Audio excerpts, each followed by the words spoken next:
What's up, everybody? How's it going? It's the morning after UFC 303, and I don't know, I kind of have mixed feelings about this card. There's a lot of really cool moments, but that's like every single UFC card. The prelims are pretty exciting, they're pretty good.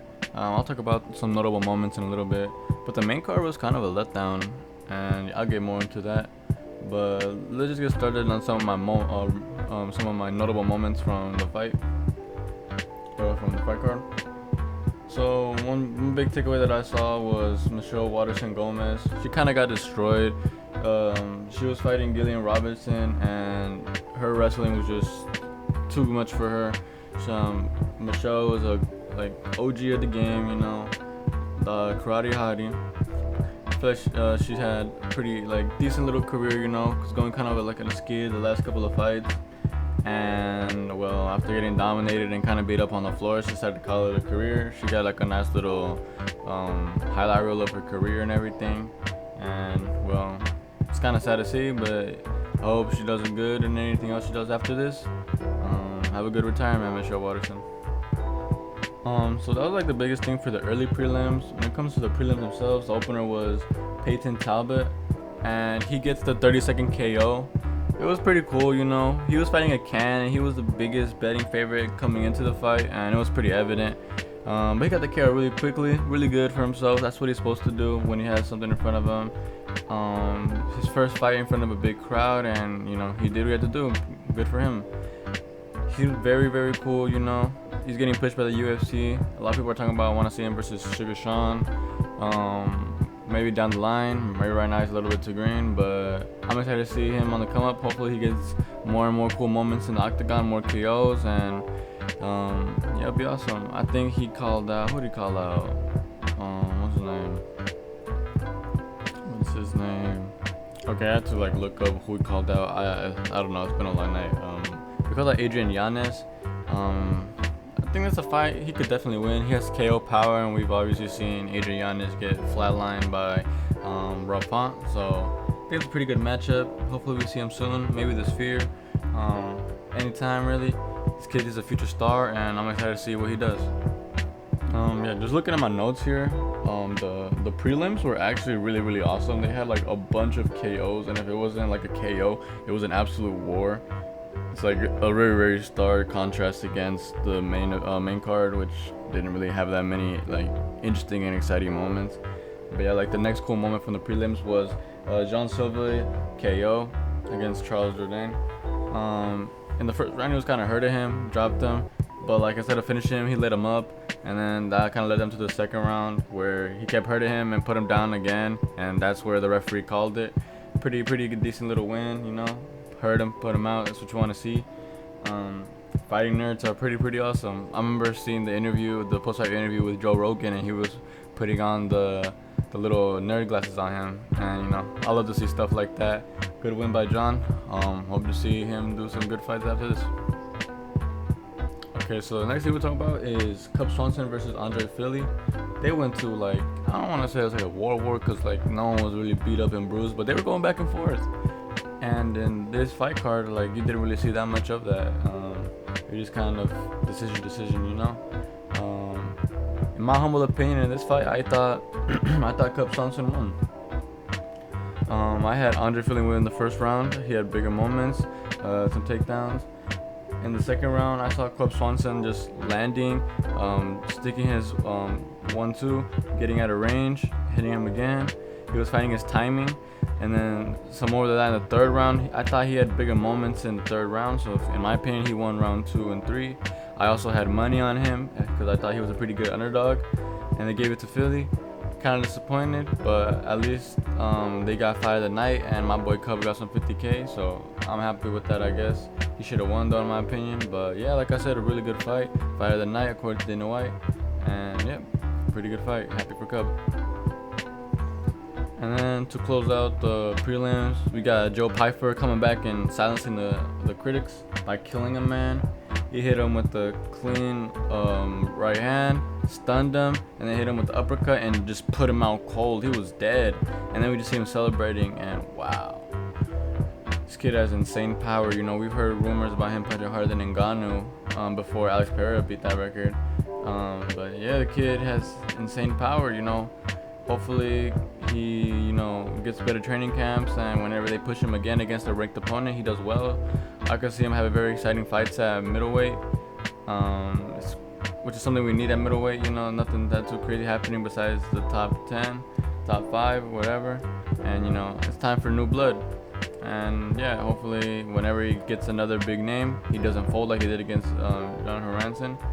But yeah, good KO. He killed him. Insane. What a way to close the prelims. Alright, I guess it's time to talk about the main card.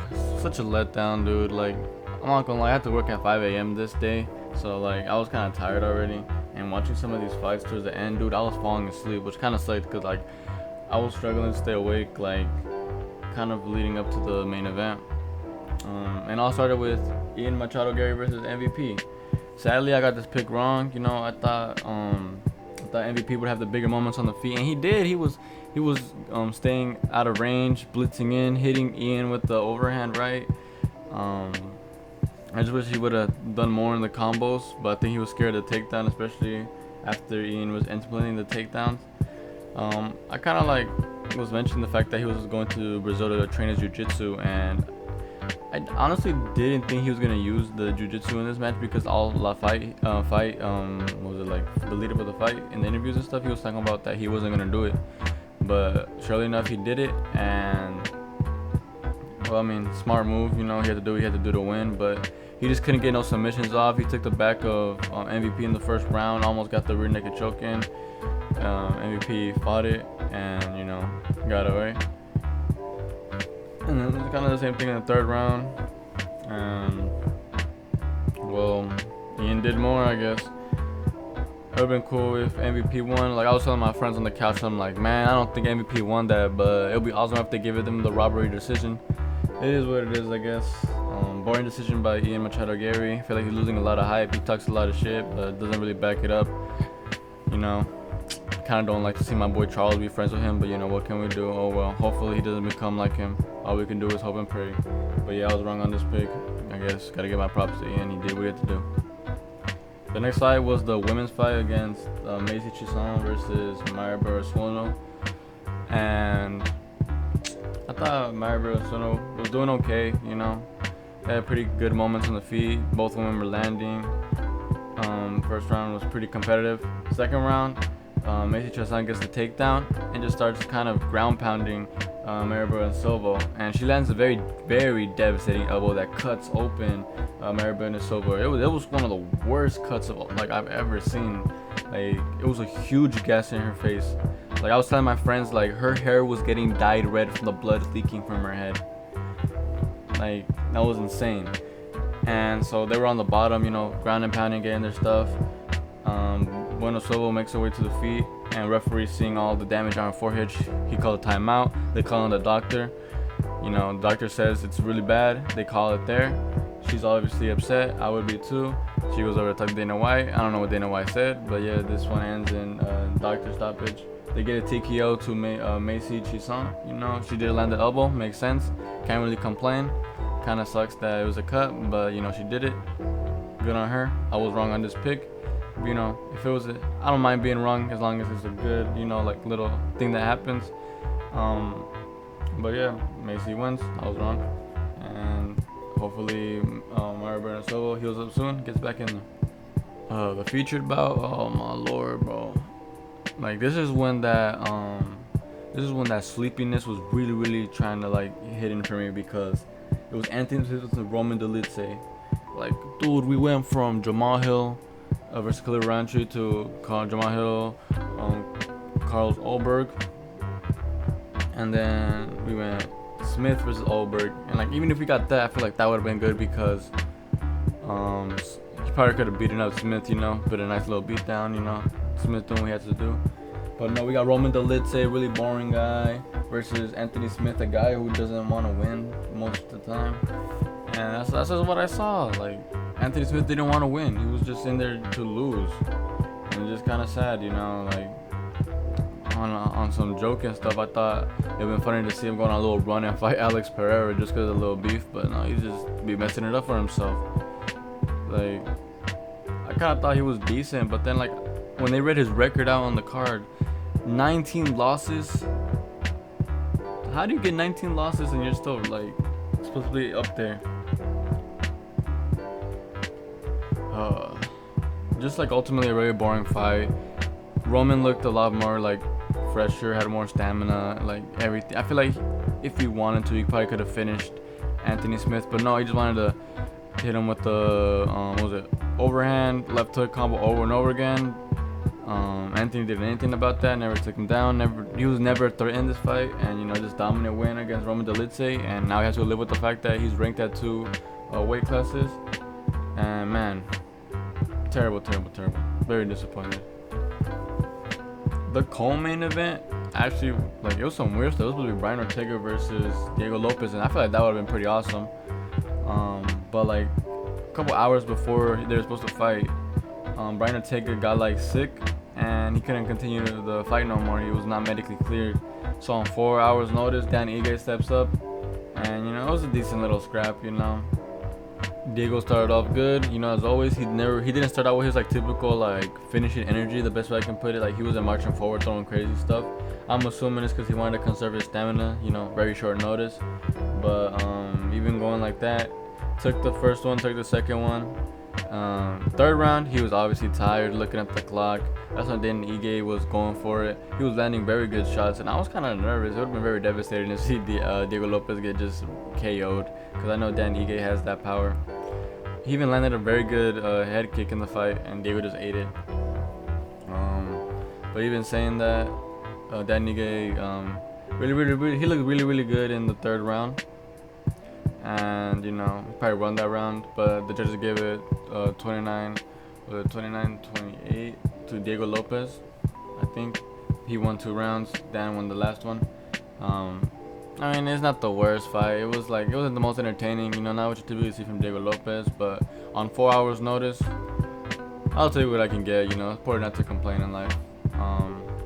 You know, I didn't get the pick wrong. I had Brian Ortega. He didn't pull up to the fight, so you know, change of stuff, and it is what it is. Let's go Diego Lopez. Hopefully he comes back at the Sphere. Maybe we book that fight, we'll see. And yeah, good win, I guess. Oh boy, now it's time for the main event. Probably the only reason anyone was like still awake at this point, including myself. I was struggling, I'm telling you. But as soon as I seen Poatan walk out, I was like, show him. And wow, you know, this fight didn't really go the way I thought it was gonna go. In the first fight, Yuri had like pretty good success. You know, it was pretty competitive the first round before it got finished. And you know, everyone was saying that now that Yuri got like spiritual awakening, no more injuries, you know, he shook off the ring rust, that he would have like a big like chance in this fight. But no, like if anything, he looked worse than coming back from like a year and like whatever was time off. He looked better in the first fight. Alex, like, I seen Yuri trying to check the leg kicks, training for that and stuff. But no, I don't think he checked or like did anything about any of the leg kicks. Anytime Alex threw one, it was connecting. And like, I don't know, I feel like the difference was maybe Pereira has the confidence of a champ, and he was kind of like marching forward a little bit, landing whenever he was throwing. He was landing way more than Yuri. And the end of the first round, Yuri was kind of plunging forward, trying to make something big happen, maybe trying to steal the round, you know, because he just lost the first round. And as he was marching forward, Pereira threw his signature left hook and dropped him. And like for a second, I thought that was the fight right there, but no, he was still in there. And then he was like, "Damn, bro!" And the bell rang. He kind of saved by the bell. I feel like if the bell continued, Alex would have followed him, just ground and pound and finished him. But yeah, a very powerful hook at the end of the round, saved by the bell. And it was funny because I feel like Yuri did not know the bell rang or something. Maybe he got hit right at the bell ring, and like he was like, "Huh? Was that the bell or my head?" And so he was kind of ready to fight before Herb Dean was like, "Hey, get up, man." Second round starts. Yuri's still obviously not fully recovered, and out of nowhere, Alex just throws a head kick and kills him, dude. He just falls on the floor, and it's just over from there. He's already out on his feet. Alex sees him fall. He's not like out. So he starts to hammer away at him, landing vicious ground and pound. And Herb Dean does the right thing. In my opinion, should have stepped in a little bit sooner. But you know, after the first fight, things about the early stoppage, they probably want to let Yuri try to do something. Probably a bad decision though, because as soon as they did stop it, Yuri got up, bro. And he was out, dude. Like, it was very devastating to see that. Like, he was like falling over and everything. But you know, tremendous win for Poatan. 2 weeks notice. Did what he had to do. Took out one of his toughest challenges, and I honestly thought that Yuri would have done better. But you know, 2 weeks notice. You know, I feel like Yuri's probably gonna regret this, like, in the future. Maybe he should have turned it down and had a bigger training camp. On some like bullshit. Maybe like Jamal would have stepped in on short notice, got KO'd again or something like that. You know, but he was injured too, whatever. But yeah, Alex just kills him. Very impressive. Very proud of him. Excited to see what happens next. Magadev on Kalaev, hopefully. Or yeah, there's no one else, so I don't know who else could fight. So maybe we'll see at the end of the year. Abu Dhabi most likely. Unfortunately, because I didn't want to. Maybe Alex can just like say fuck that and like they fight in like MSG or like in Vegas again. But yeah, pretty mid-ish card. Prelims saved it and main event saved it.